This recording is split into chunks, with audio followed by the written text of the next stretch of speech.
Yo guys, welcome to the Zelda fiction. Today we are gonna see, what if Naruto was the Grand Emperor in Bleach? Part 2. If you end up liking this video, please consider subscribe, so without further ado, let's get into the video. The Zero came from nowhere, a beam of crimson light aimed right for him. Toshiro Hitsugaya, captain of 10th Company, was just able to bring one of his ice wings around to shield him from the strike. It was just barely enough to stop it, burning through to the final layer of ice and turning his wing into a smoldering wreck of what it once was. He gritted his teeth, concentrated and froze the moisture in the air to reform his ruined wing. He had just finished when he felt her presence behind him, but it was too late to move. The back of her foot collided with the back of his head, sending the young captain into freefall to the ground far below. Hitsugaya shook his head to dispel the pain and nausea before spreading his wings and forcing himself to a stop. He flapped his wings once, then twice to right himself and had just gotten his bearings when he felt her approach at high speed. He spun around and was just able to freeze his right forearm in time to strengthen it enough to absorb the blow from her flying heel kick. He felt the ice crack, just taking the worst of the impact before shattering like a pane of glass. The momentum sent him skidding back, using his spiritual pressure to keep him upright. She didn't let up and went right after him in a blur of motion. Striking at him with open-handed palm and finger strikes, and each time he was just able to block and deflect her blows. The hollow wasn't even using a weapon. Instead she just attacked him with her fists and her feet, trusting in her hierro, her steel skin, to protect her from any counterattack. Toshiro took several steps back, freezing his forearms to continue blocking the blonde-haired hollow's continuous palm strikes. Then he saw it, a mistake. He parried a palm strike, noticing her overextend herself, and lashed out with a stab from his Zanpakuto. His stab met with air, for she seemed to spin around him, small smile on her face as she danced out of his field of vision. Then she hit him with an open palm strike to the back of his head, a slap really, which sent the young captain stumbling forward a few steps before spinning around to focus a cold glare in her direction. She smiled so wide that her eyes shut, arms behind her back as she purred. "Aw, you're so cute." His glare intensified, but he did not respond nor rise to her bait. Instead he quickly went over what had happened between them so far. She was fast, incredibly fast, and she knew how to fight hand to hand with a grand professionalism born from years and years of training and honing her skills. She was also a tactician, leaving herself open on purpose because she knew exactly where he would strike and how to turn it to her advantage. "I am not cute," he said as he blurred behind her and stabbed out with his sword. He noticed her eyes widen ever so slightly before she stopped the strike, but it was how she stopped him that made his eyes widen in dread. She grabbed the blade with her hand, her bare hand, and leveled a soft smile his way, as if she were about to talk to a child. "Sure you are, if you think that strike was going to surprise me." She then slapped him on both sides of the head, allowing the ringing of his ears to disorient him as she performed a somersault, bringing her foot down on the back of his head. He once again went into freefall, spinning and struggling to fight through the pain of her dual strike and stop his continuous head over heels spin. It was then that the espada came in, aiming a stab right for her side with her huge shark-toothed blade. Yugito sidestepped the stab and spun in a similar manner that she did with the Shinigami before. The Arrancar ducked the strike aimed for the back of her head and countered with a swipe from her sword, which the pure-blooded hollow parried with the side of her right hand. A kick to the Arrancar's side made her sputter, a slap to the side of her head disoriented her, and a heel palm to her jaw made her stagger. Then came a bala, creating the ball of condensed crimson energy with her left hand. As she performed the uppercut, Yugito used the moment to slam the bala blast into Haribel's abdomen. The resultant explosion sent the Tricera flying back, slamming into a skyscraper and piercing through the steel. The silence barely lasted a few seconds after the crash died away, then a large Zero exploded from the structure. Yugito was just able to spin to the side, feeling the heat of the beam as it singed her clothes. Then Tia Haribel exploded from the smoking wreckage, which was once the outer superstructure of the skyscraper, flying at near supersonic speed as she rushed into the fray, sword point aimed right for Yugito's back. The second lord jumped up, watching with lucid vision as the blade flew right under her. She looked up, eyes widening when she came face to face with the third espada and the Zero forming in her open mouth. The resultant explosion became a thin line of blackish crimson, followed by a mass of smoke which obscured all vision. It cleared within moments, revealing a wide-eyed espada and Yugito, arms crossed in front of her, forearms smoldering from the point-blank Zero, and when she looked over them her dark eyes were sharp and glaring right at her. The skin was already healing as she brought them down to her sides. "Well done," she said with a dangerous smile. "You've got my attention, young blood." The roar was their only warning before a dragon of pure ice flew up towards the two hollows with speed. The red eyes were their only other warning. The espada was able to perform a quick Sonido to get out of the way, but the pureblood hollow remained where she was, watching as the creature approached. It collided with her, creating an explosion of steam and shattered ice. It wasn't long before the mist cleared, and when it did the young captain's eyes widened in surprise. His dragon had been cut neatly in two, from the tip of its nose to the tip of its tail. The blonde-haired hollow was several meters behind the remains of his strike, bent over and holding what looked like a long poled war scythe in her pale hands. She righted herself and swiped the scythe, sending drops of water and crushed ice into the air. The dragon shattered the moment she finished her movement. Now that she had righted herself, Hitsugaya could get a better view of her new weapon. It was a long pole, 2 meters long, ending in a wickedly curved blade, similar to the scythe of the Reaper he had seen in ancient human books. The weapon was as wide as a hollow's armor, except for the serrated edge of the blade, which was a light shade of gray. The vast Lord gripped her scythe with both hands and leaned back, preparing for a swing. A smirk was on her lips as she spoke. "Nice trick, but now it's my turn." The blade of the scythe sparked with azure energy, then she swung and the energy exploded into life. A feline shape appeared mid-flight, taking on the form of a large feline cat, a lioness or a tiger. He couldn't tell, but he knew if that hit him he would be burned to a cinder. The flames roared in anger as he swung his sword, releasing another of his eye serpents, just in time to meet the strike. It wasn't nearly as strong, but it might be enough to deflect. He was right. The dragon and the lioness met, and Hitsugaya watched as the azure flames melted away his ice. The bulk of the energy had been deflected, and the lioness lost her form as the flames exploded into several directions, but it was not enough for him to get away without a scratch. The young captain folded his wings around himself and felt the heat as the flames slammed into them, melting layers of ice before they finally dissipated. He opened his wings, noticing that they were smoking from the impact, water dribbling from the draconian shape.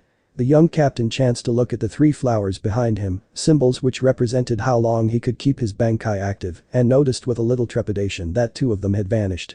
He needed to end this quickly. Not bad, for a whelp. He spun around, bringing up his sword just in time to deflect the swing, which could have sliced him neatly in 2. It only took him a split second to remember that the weapon she was wielding wasn't a sword. Her smile confirmed his remembrance for him. "Not bad, kiddo, but it's not a sword you're dealing with here."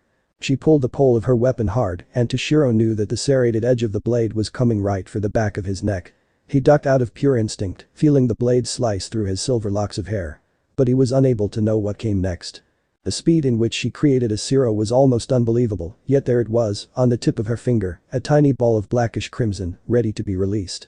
Hitsugaya tried to fold his wings around himself to give him some protection. He was too late by a second. She released her zero, creating an explosion of crimson light.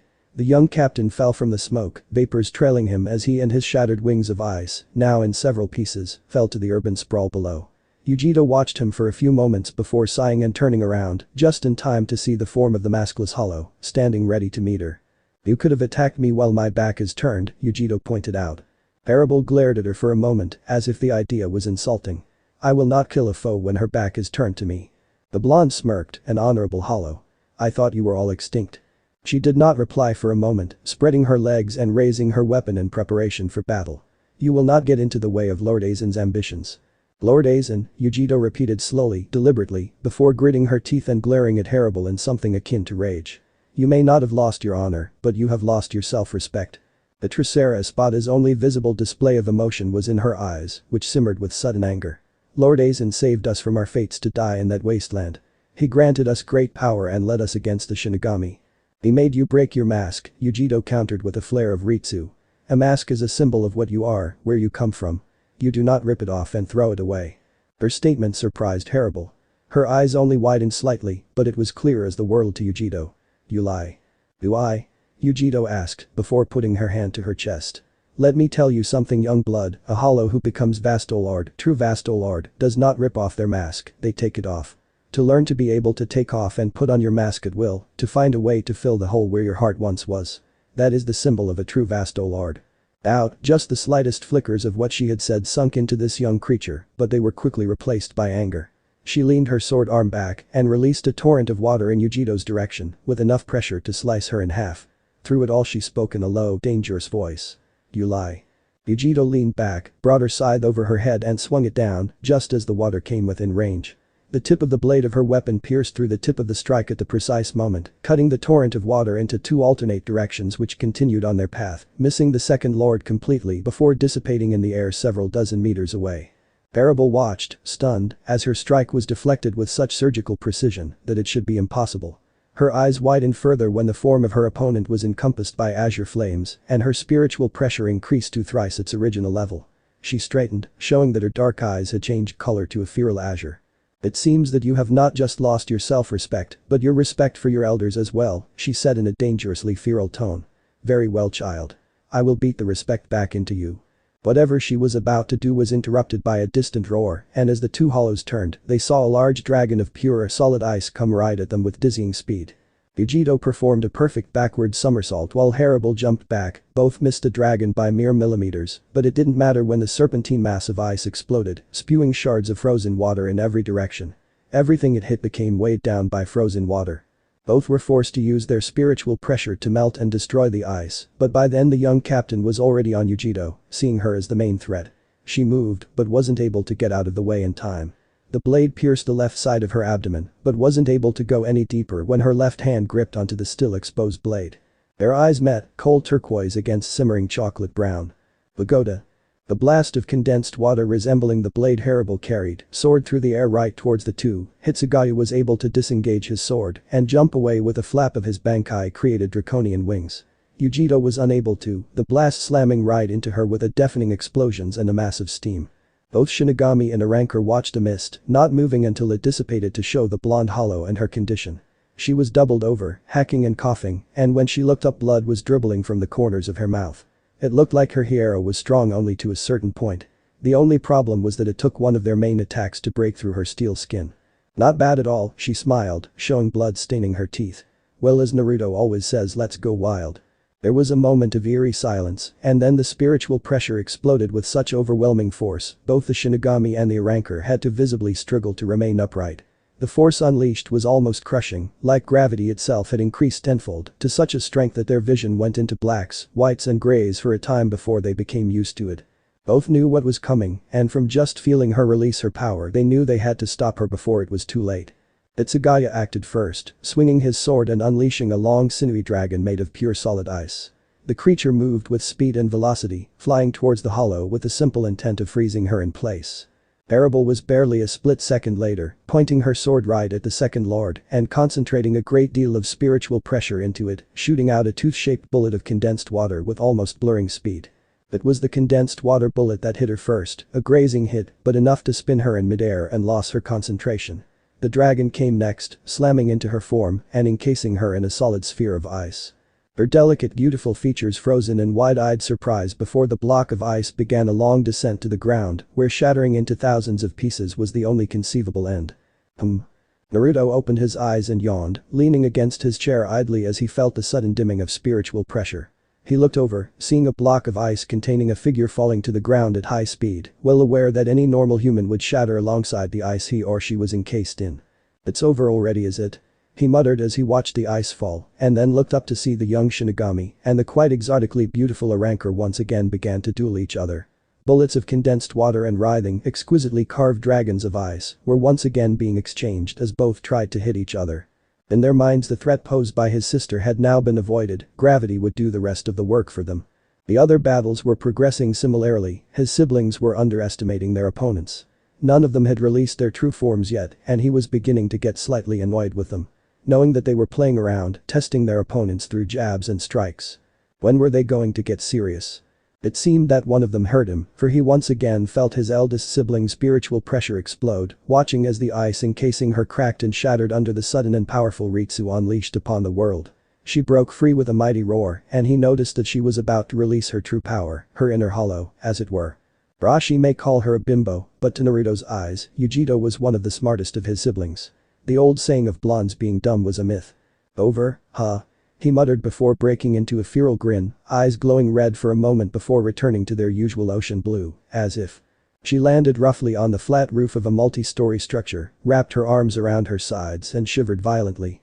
"Cold," she muttered as she took a shaky breath, looking up just as her chocolate eyes morphed from chocolate brown to unnatural azure, round pupil becoming a thin sickle. "I hate being cold." Nights in Hueco Mundo were cold, bitterly cold. She had almost died from it when she had first awakened as a Vasto Lord. Naruto had saved her from such an end, but ever since then she had an abhorrent hatred for being cold. When she was active she was fine, running and jumping kept her warm, but when she needed to sleep, she used to either huddle together with her chosen or go to Naruto's fortress, where she knew he would keep her very, very warm. If cold ever became a solid sentient being she would fall upon him and take pleasure in ripping him to bloody pieces, that was how much she hated the cold. It was a spark, which became a mass of flames, darkest azure, which encompassed her form, melting what was left of the ice clinging to her frame. The flames flickered and writhed as if they had a life of their own, and the heat was so intense that both the Shark Empress and the 10th Division captain could feel it, as if they were standing right next to it. The flames seemed to condense, hiding her form in the dark flickering azure. "Sharpen your claws," her voice could be heard over the flames, calm and confident. Madatabi. The fire bulged and exploded, showering sparks and disintegrating flames in every direction. When it cleared they saw her. Her clothes had vanished, and in its place was form-fitting white armor, clinging to her body like a second skin, with the only opening being a V-neck which went from her shoulders, down her chest and stopping at her navel, showing side views of her breasts. Her fingers elongated into vicious curved blade-like claws, mirrored by her feet, two long feline tails flailed in the high-speed winds the same way as her wild blonde locks, which had exploded from their confines and flew freely in the wind. There was no sign of any armor around her head, but her ears grew and became pointed. Her features changed as well, her canines elongated into long sharp fangs. Her eyes became glowing azure with sickle-shaped pupils. It all came together to give her a truly feral appearance. She leaned back, puffed up her chest as she took in air, and released a feline roar which shook the surrounding area. Now her two opponents had no choice but take notice, as her roar called up a shockwave of gale force wind in every direction. Loud, he turned his head in the direction of the noise, realizing that one of the female hollows, whatever they were, had released her true form, though whether she called it resurrection or not was up for debate. She is very loud. She was always loud, from the first moment I met her. He turned his skull, devoid of skin and blood and cartilage, to the owner of the voice.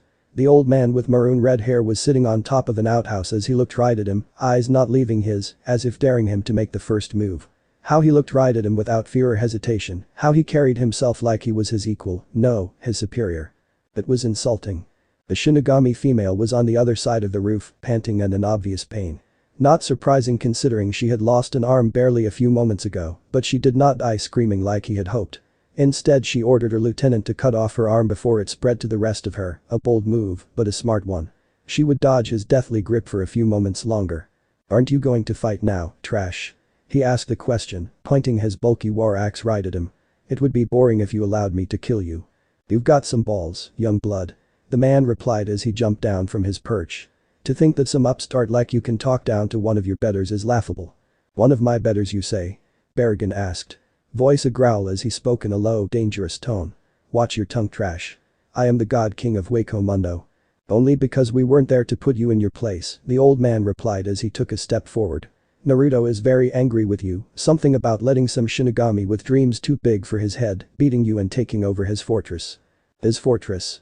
the second Espada asked. He probably would have raised his brow if he could. Rashi threw his head back and laughed. "What? Did you think those ruins appeared out of thin air? You see him?"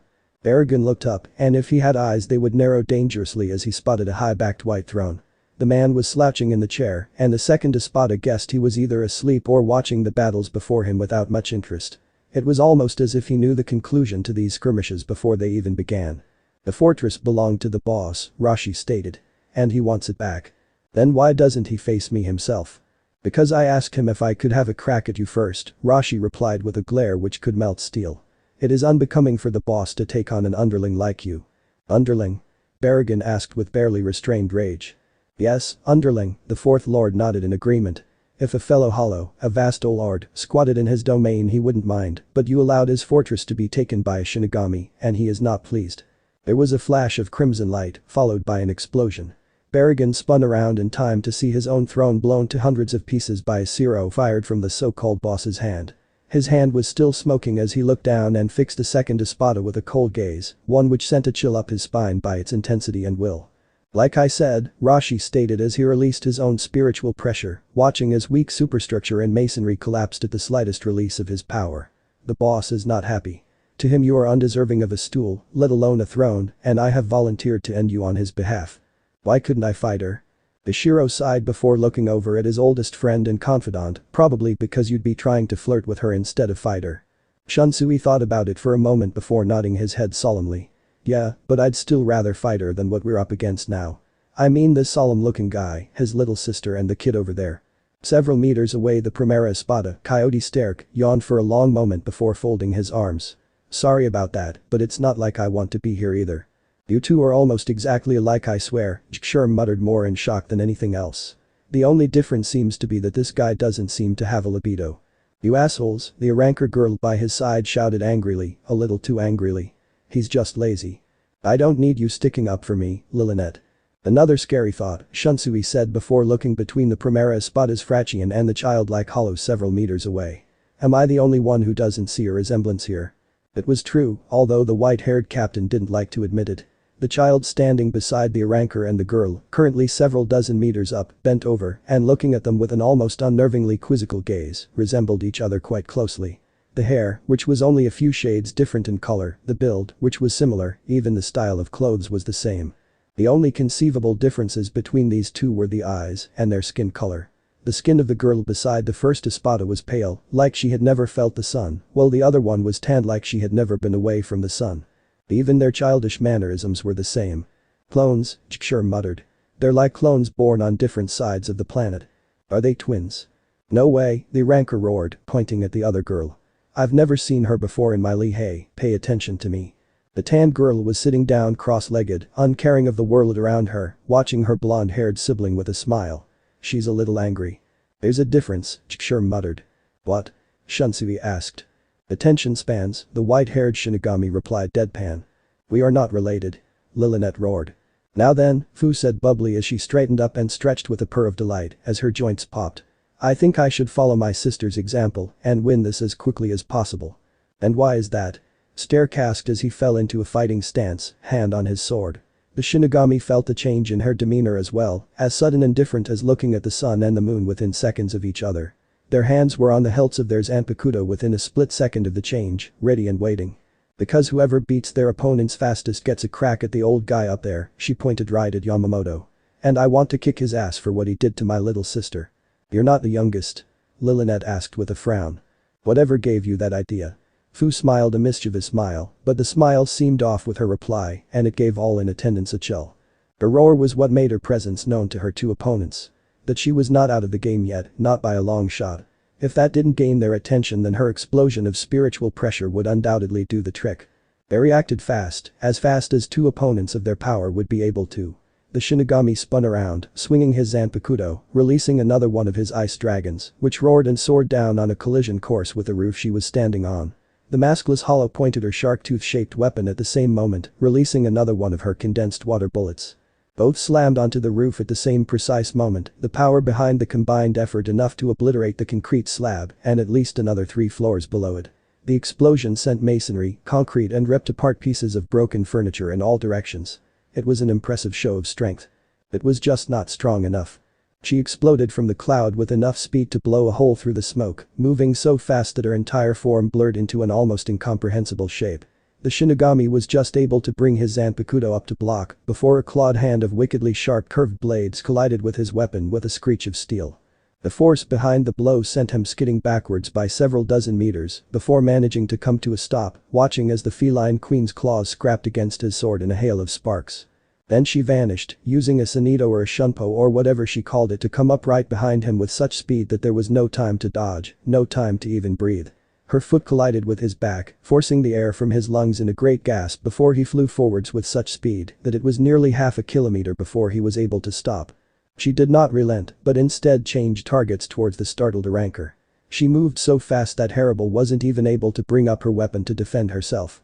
The two collided, the second lady grappling her and flew. The Espada so dazed by the strike that she was barely able to struggle as they shot down towards the ground at supersonic speed to a multi-story building below. She released her target and the third Espada pierced through the thick concrete roof, breaking through floor after floor until she collided with the concrete slab of the foundations and made a large crater from the impact. She landed on the roof so hard that she created a crater on its surface before tapping her foot against the wrecked roof structure and propelling herself back into the air, watching as the ground where she once stood collapsed from her spiritual pressure alone.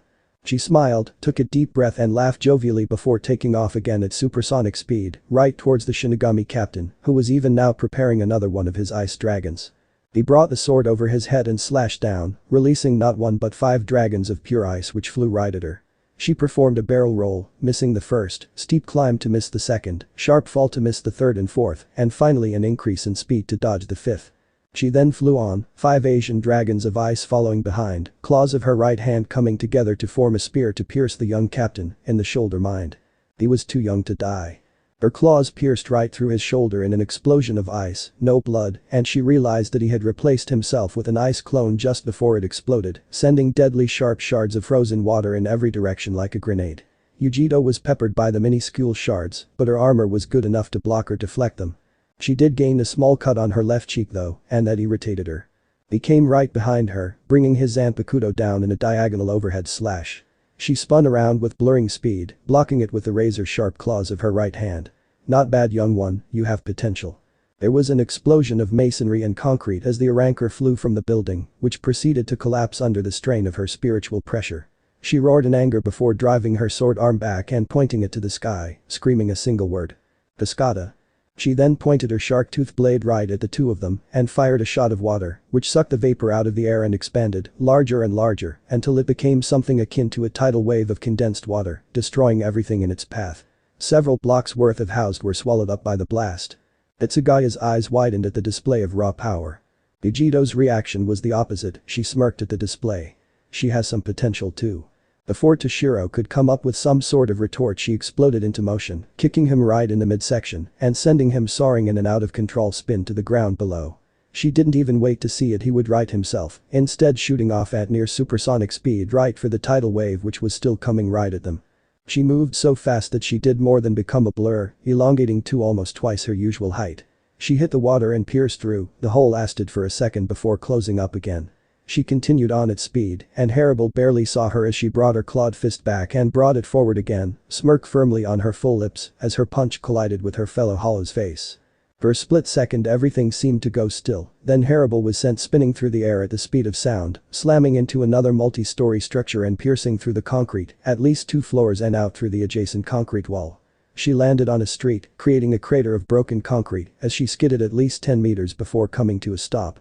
The second lady straightened and smiled, 1,000 years too early, young blood. She caught Hitsagaya's slash with her right hand, claws enclosing around the blade as her feral azure eyes bored into his simmering turquoise. Youth was a wonderful thing, not even able to wait for his elders to finish their quarrel. She brought her free clawed hand back with blurring supersonic speed, preparing for a blow. There was a blur of motion, and Yamamoto was there. Yugito was barely able to half-turn before she noticed him, those cold eyes looking right into hers, and his Zanpakuto aimed right for her heart. She may be one of the fastest, but the old man had definitely become a lot stronger since the last time she fought him. Steel sliced through flesh. Blood ran. Baragan realized the flaw the moment the old man rushed into the attack, creating a pole-shaped staff from thin air and planting a strike into his kidney with one powerful thrust. He realized at the moment he had to move himself to block the hollow strike. He brought his war axe down, hearing the screech of metal on metal as it drove the staff to the concrete. His special ability, an ability he carried as the personification of one of the 10 aspects of death, the personification of old age, an ability to age anything within a radius of his sight and focus into nothing more than bone. His new opponent must know nothing of his ability to turn any opponent within his personal space into dust. That would be his downfall. Fool, the second Espada grinned as he unleashed his senescentia, his ability to rot and deteriorate every object, living and not, around him, turning the target into dust. The old creature was keeping his distance for now, still in a ready stance, his staff held in both hands, as if he were preparing to use it.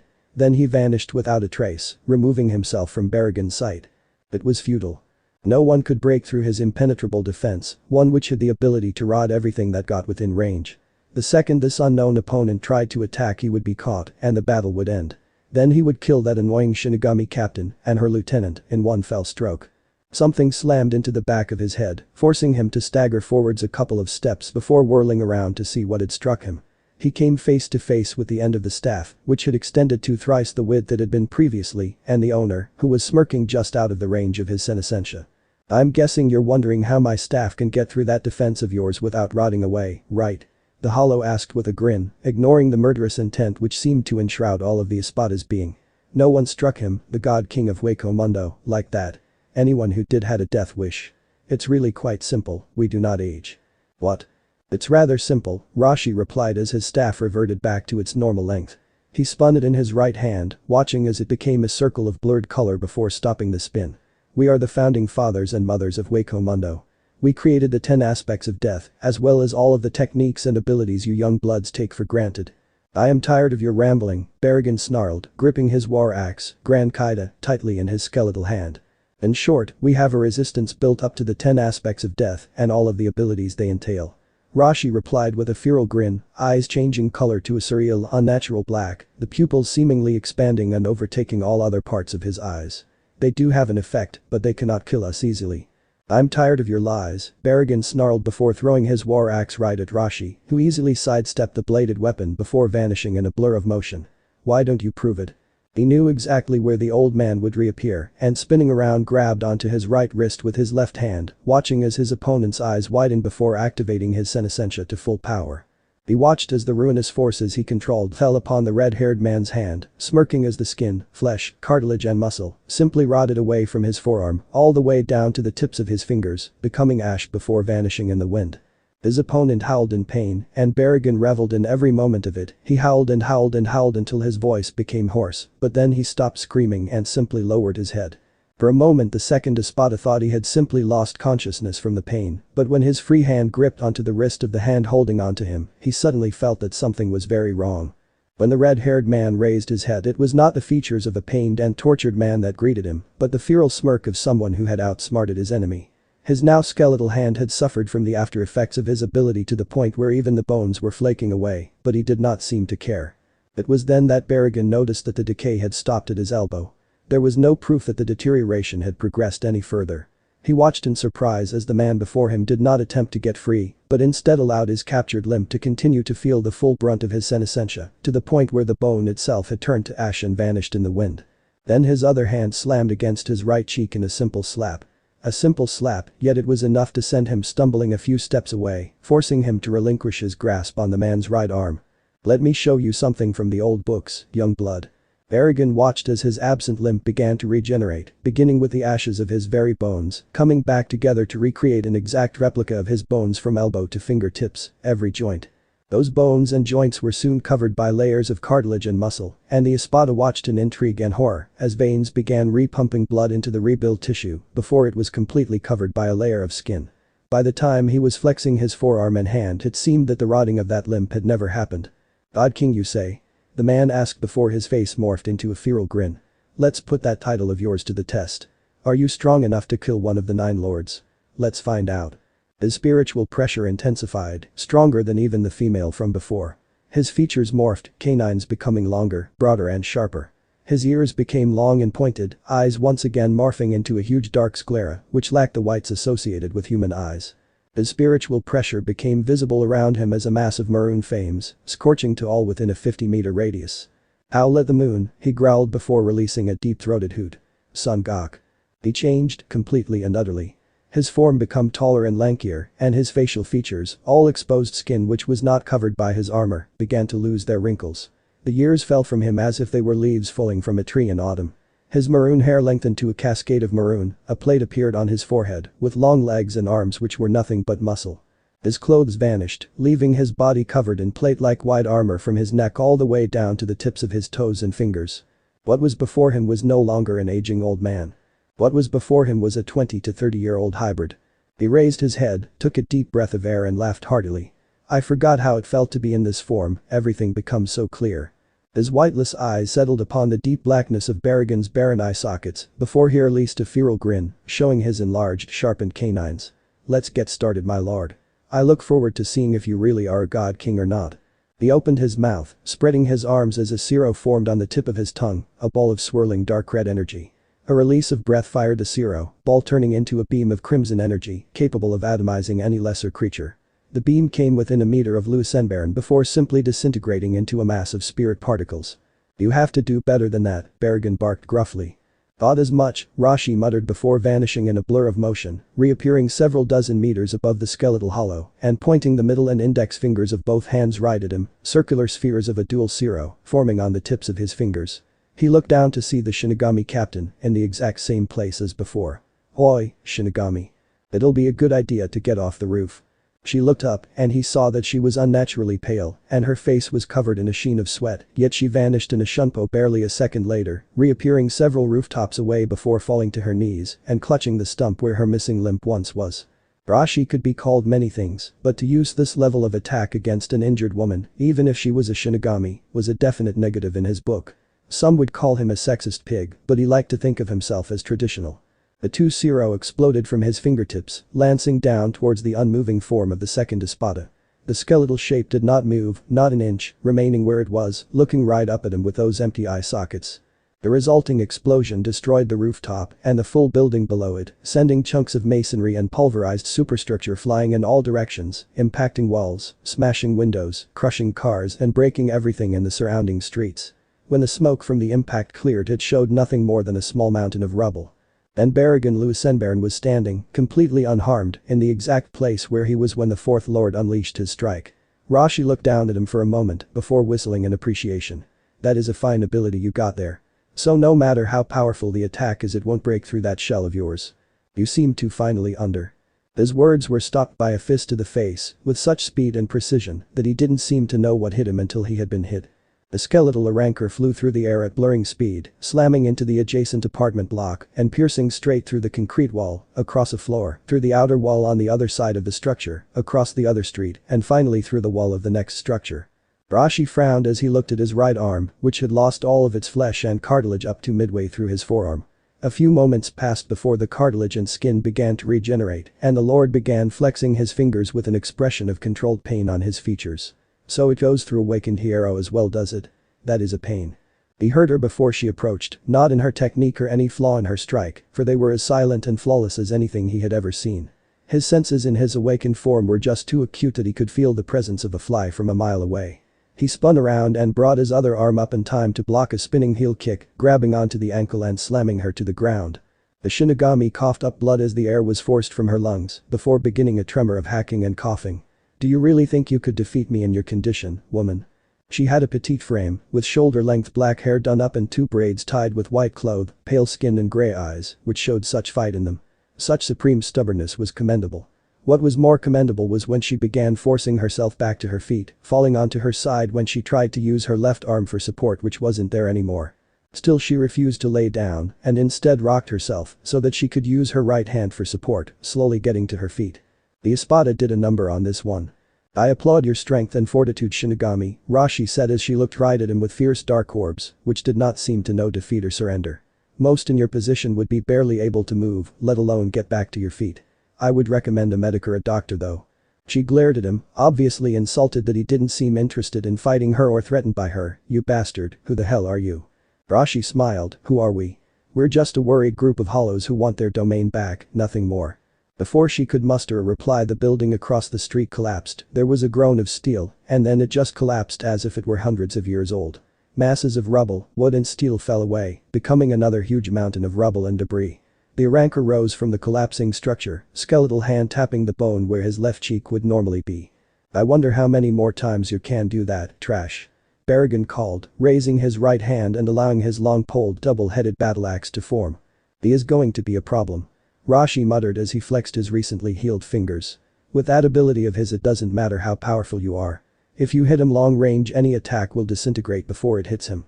If you try short range, you will become nothing more than ash, the perfect defense and offense all in one. Sui-FNG already knew all of this. The entire time these two hollows had been fighting, she had been attempting to come up with a new strategy to try and get through the espada's defenses, but every attempt she made on him failed, and those failed attempts had cost her in her left arm right up to the elbow, turned to ash by his rotting ability. She only narrowly escaped such an end by ordering her lieutenant to chop it off. Laughter made her look over at the new hollow, who threw his head back and howled in glee, before leveling a bloodthirsty grin in the direction of the espada. Gara is going to be pissed when he gets here. His ultimate defense seems to have been surpassed. The clawed hand grabbed onto her shoulder with lightning speed, and before Sui-FNG could react, she found herself flying through the air and impacting against the far side of the roof, right into the concrete railing. She immediately berated herself for letting her guard down around a hollow before looking up. Her eyes widened. Baragan had moved with such speed that he must have become a blur, skeletal hand grasping around the new arrival's throat and squeezing. She looked on in shock as the skin of his neck began to rot and decay. I will rip your head off. The espada snarled. The fist slammed into the skeletal nose with enough force to break the bone and send the hollow flying back several meters, releasing the other hollow from his gaze. Once freed, Rashi doubled over, hacking and coughing, hands grasping onto the decayed flesh of his neck even as it repaired itself with impressive speed. He looked up with bloodshot eyes before glancing down at his fist and managing a growl as he noticed the skin and cartilage of his knuckles were nothing more than bone. "That was a cheap trick, young pup." "An eye for an eye," Baragan replied as he straightened. "Good point," Rashi replied after a moment of thought, cracking his neck muscles right and left. "I love fighting supposedly invincible opponents. It makes beating you all the more satisfying." It took Sui FNG a moment to process what had happened, but the more she thought of it, the more it made sense. Did he throw her away not as an attack, but to get her out of range? Did he just protect her? The thought seemed impossible to her, a hollow protecting a Shinigami, yet did it just happen? The idea pissed her off. There was a sudden surge of spiritual pressure, catching the attention of all three combatants. It was Rashi who seemed to be taken by it the most. His head snapped to the side, in the direction of the battle between Captain Hitsugaya and the two female hollows. His eyes widened and his face went pale. Yugito. They moved so fast that they were a complete blur. The single sword of the espada known as Kate Sterk and the dual katana belonging to the captain of the 8th Division, Shunsui Kamraku, were nothing but near unidentifiable blurs of liquid silver as they struck and countered each other with near continuous almost ringing clangs of steel. Like their swords, their wielders were difficult to keep track of. Through a succession of Kido spells and hollow abilities they proved to all who watched them that they were some of the most powerful competitors on the field. Neither had released their swords, neither had showed any large piece of their abilities to each other. But at this moment in this round they were almost completely evenly matched. Lightning, fire and dark red spiritual energy struck, breaking through superstructure and singeing the air with absolute ease. Fu simply watched a visage before her, knowing that it was exactly that, a visage. The two opponents were testing each other, trying to find any potential advantages or disadvantages which could be used in their favor. Neither of them were using even a third of their strength in this battle, at least not yet. "Okay, so, why aren't you doing anything?" She looked over to see the other young ranker giving the white-haired Shinigami a baleful look, to which the man just shrugged his shoulders and offered a serene smile. He was sitting cross-legged on the roof of an adjacent building, watching the battle with a casual aloofness. "There's no need to interfere. My friend over there usually likes to fight his battles fairly. The question you should be asking is why this lady here isn't jumping in."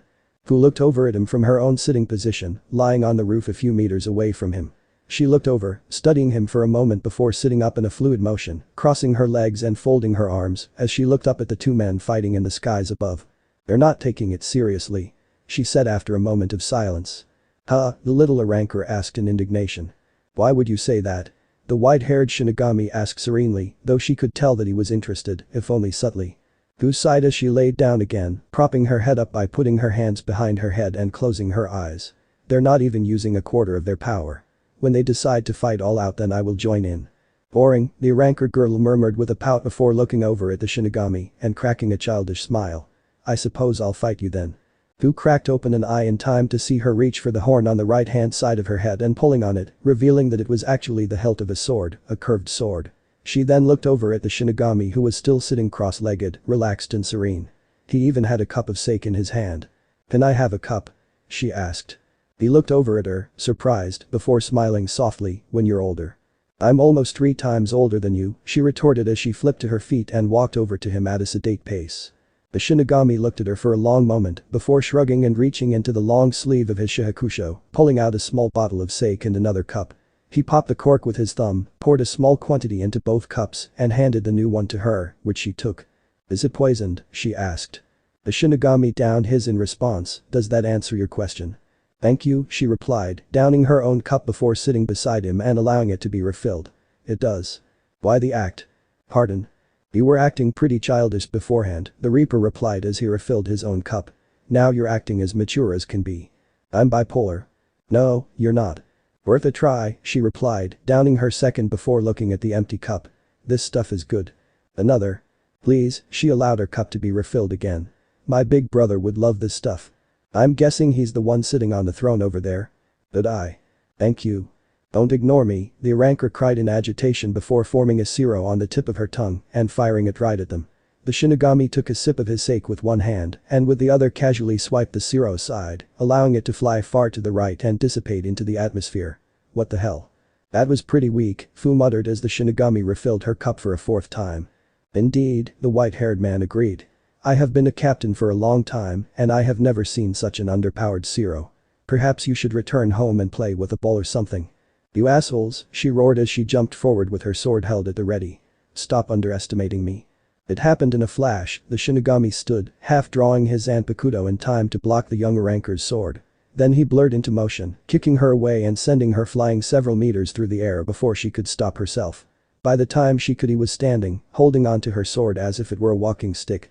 Wow, Fu whistled before breaking out into a grin. That's a pretty cool pose. Thank you.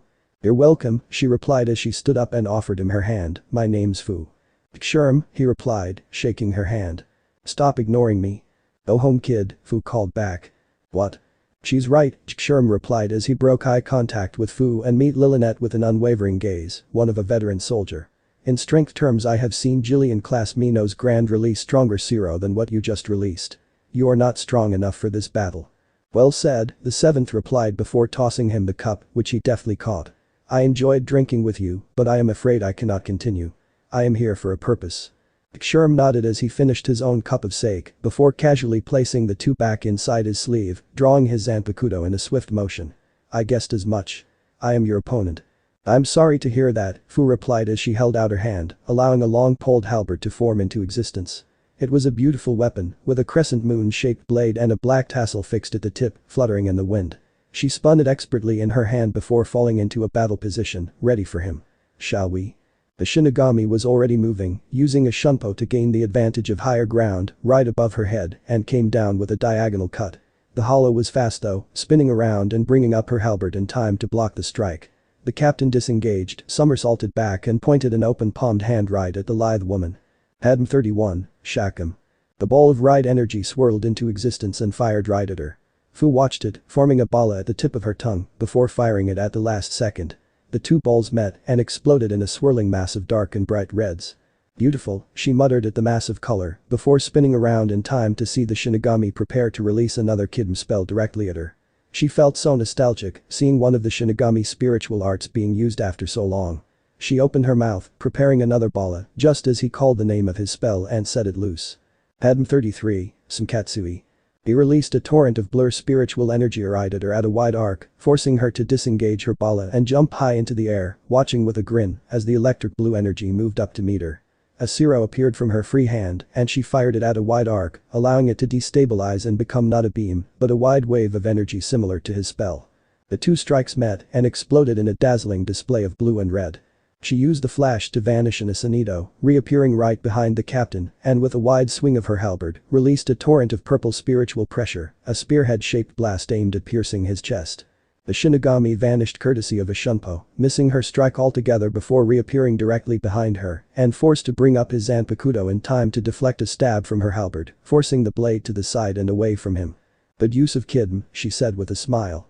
Not bad reactions either. I was one of the best in my class, the captain replied with a serene smile before vanishing from sight, and Fu heard his voice directly above her, once again creating a Kidm spell, this one in the upper numbers. Hadm 63, Reikm. He was right above her, firing a huge blast of lightning-shaped energy right at her, taking on the form of a powerful lightning bolt. She looked up at him, eyes wide, before attempting to blur away from the attack. She was a split second late, managing to dodge the worst of it, but still gaining a nasty-looking burn on her left arm as she came to a stop several meters away. She smelled her burning flesh before she felt it, and it was only after looking at the blackened skin of her left arm that she took a sharp exhale of breath. Damn, that hurt. Sorry. She gave him a puzzled look, knowing that the burn was already beginning to heal. Sorry for what? It was a good hit. You heal fast, he replied. One of our advantages, we can take almost extreme amounts of punishment as long as it isn't fatal or crippling. She replied, spinning her halberd in her hand a few times before once again falling into a defensive posture. I suppose it's my turn, right? A zero began appearing from the palm of her free hand, swirling and increasing in size until it was twice the normal mass. Sherm waited, preparing himself to move to dodge it, considering the second it took a hollow, even in a rancor, to make such a powerful strike. It was usually easy to see which direction it was coming from and how to defend against it. She vanished in a blur, and the captain's eyes widened before he looked up in time to see her right above him, firing a powerful zero. Dark crimson light obscured his vision. The zero collided with him in an explosive mass of crimson energy, but the hollow didn't whoop in triumph, nor did she act as if the battle was over. She remained where she was, waiting patiently. The smoke cleared. The Shinigami remained standing, a shield-shaped circle of golden light between him and her. The solid condensed spiritual energy was chipped and charred, but it was strong enough to take her zero and not disintegrate on impact. Back in 39, Enkumsen. Very good reflexes, Fu said, more to herself than him. Sherm was about to respond before he felt something, a weakening in spiritual pressure from the battle taking place with Captain Hitsugaya. His opponent noticed faster though, a lot faster. Her head suddenly snapped to the side with supreme quickness, eyes widening before becoming narrowed slits. Naruto is going to be mad, she muttered, but her eyes were now shimmering with the promise of violence, and her grip tightened on her halberd. He dares strike at another one of my sisters. Sherm felt it, a sudden burst of spiritual energy. He looked back to where the throne which housed the strongest hollow in attendance, only to see that it was now empty. The captain didn't have to guess, because he already knew what the leader's likely destination was.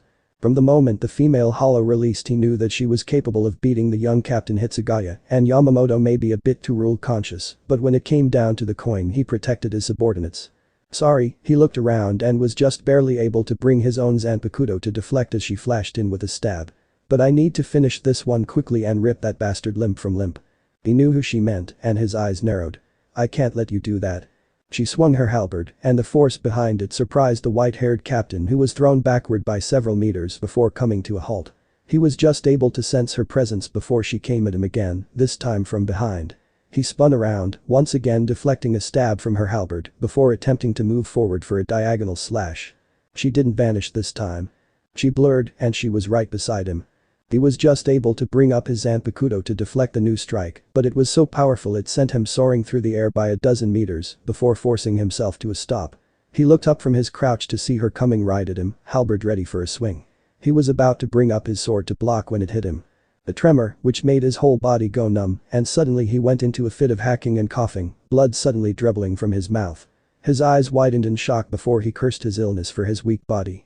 Not now, of all the time for it to hit it had to be now. There was a sudden shrill gust of wind, and he looked up to see Fu right in front of him. Her halberd was mere millimeters away from the side of his head, yet it went no further. Her eyes were widened in surprise before narrowing in confusion, brow furrowing. "You're hurt," she murmured in disbelief. She looked at him closer, and he could swear her eyes were glowing before they widened. "No, you're sick." Yugito was about to say something, but her sudden end of hostility was surprising. The halberd vanished from her hands, and she straightened herself, amber eyes looking into his for a few moments before she sighed. "I withdraw," she said. "I will not fight an opponent with such a disadvantage." "No," she looked at him with a frown as he straightened. "I can still fight." Her amber eyes once again looked into his for a few moments before looking to the side. "No, I still withdraw." Yugito was unsure whether he should be insulted by this or not. She had an opportunity to end this battle, to finish him off and go after the captain commander. Why didn't she take it?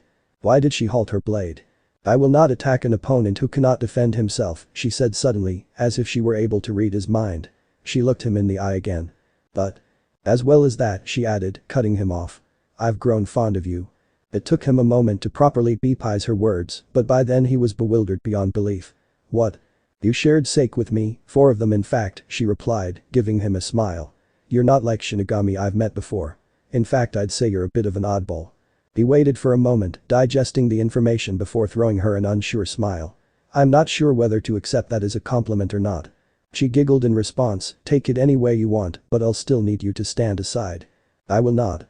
She sighed as she shouldered her halberd. "Please, I'm begging you. The Shinigami fighting that Arankor is my friend, and I will not let you double-team him."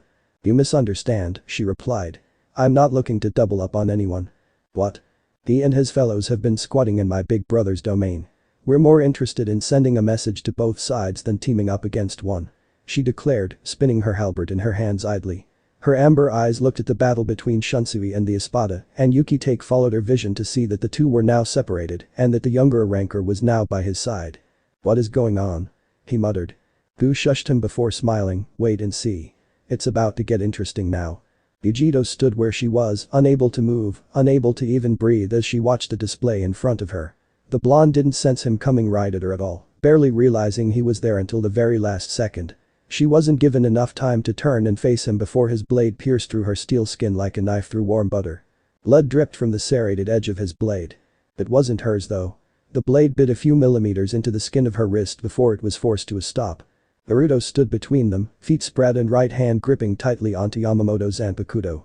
His hand was bleeding profusely, crimson rivulets tracing the edge of the Captain Commander's blade, before allowing gravity to force them to fall to the ground far below. Just the sight of Naruto, her Naruto, bleeding was a shock to her. The eldest of the Hollow, whose hierro was so strong that nothing bar the most powerful of attacks at point-blank range could pierce it. She remembered Yamamoto when he was a vice captain, tall and lean, with full brown hair and a few days old stubble.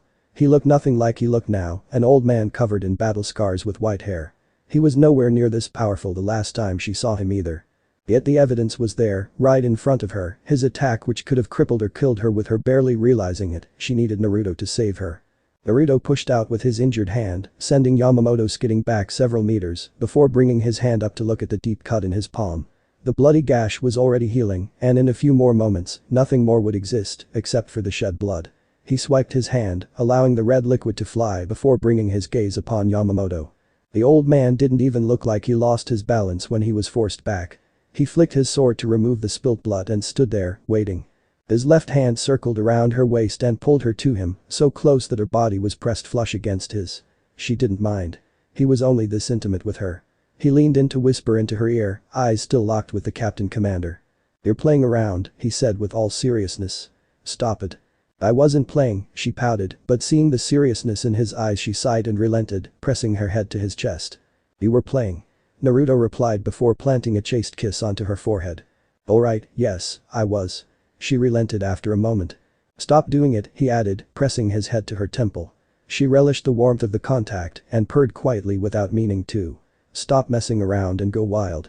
She closed her eyes and smiled, "Alright." "Good," Naruto nodded, before releasing her from his grasp and moving, so that the two of them were back to back, him facing Yamamoto and her facing the espada and the young captain. She was a full head smaller than him and considerably slimmer. "Now hurry along and let me deal with the old fart." "Be strong," she muttered, giving his left arm a squeeze. "Not as strong as you, but damn well close." Naruto shrugged. "That's what happens. We remained the same over the years while the world got stronger." Yugito said nothing in reply, just smiled before taking off at breakneck speed, aiming right at the young Shinigami and the espada. Naruto didn't watch her go. His eyes were completely on Yamamoto. He took a few steps forward, watching as the old man before him didn't relent or step back or show even the slightest hint of trepidation and fear, but remained where he was. It was an unmovable object, meeting an unstoppable force. "You haven't changed," Yamamoto said solemnly as he raised his zanpakuto, "haven't aged a single day." Naruto smirked, bringing his own sheathed sword into being with a thought and catching it before gravity forced it from his reach. He drew the blade slowly, hearing the continuous grind of steel against wood. "You've changed, aged pretty badly." Yamamoto chuckled, something which would horrify any of the present officers under his command. "It has been 3,000 years. "But it has," Naruto agreed as he finished drawing his blade, holding the scabbard in front of him and rearing his sword back, smirk morphing into a feral grin. "So tell me, old man. Do you want to live forever?" Yamamoto looked right at him before taking a breath and bringing his sword up in a ready stance. "At my age forever seems far too long, and it looks like what I did will finally catch up to me today. I am prepared." "It is not me who will do so," Naruto replied with a smile, waiting. "Someone else has that right." The gargantua opened right behind him, easily big enough to swallow him whole if it were a real mouth. The darkness within just showed the shape of a feminine silhouette, tall and slim with long hair. The figure stepped into the light without hesitation and walked until she was standing right beside the Ninth Lord, hole between worlds snapping shut behind her. She was smaller in stature than the Ninth, top of her head only reaching up to his chest. Her skin was as pale as he remembered, hair as black as midnight cascading down her shoulders all the way to the small of her back, gray orbs which once held such life but now were dulled, a sculpted round face with a dainty nose, long neck and sinewy build. She wore a black armored vest which left her arms bare, leather pants and knee-high black boots. She hadn't changed. Even her style of dress was the same. He looked into her gray orbs for a moment, feeling disrespectful to shy away from her intense gaze. He knew this day was coming, ever since all those millennia ago when he knelt beside her and stayed with her until the end, until she was sealed away. She could not speak, could not move, but the look in her eyes haunted him to this day, and perhaps for the rest of his life. Betrayal seemed to be sculpted into those gray orbs. "Rin," he muttered. "He's all yours, pup, just like I promised." Her words weren't a reply or retort, but a message that she was not in a talking mood, not by a long shot. "Bare your fangs, cock 'em." The end. So how was this part? I hope you like it. And if you like it, share this part with your friends and like the video too. And don't forget to subscribe our channel for daily awesome fanfiction. Okay, it's time for me to go. Bye bye.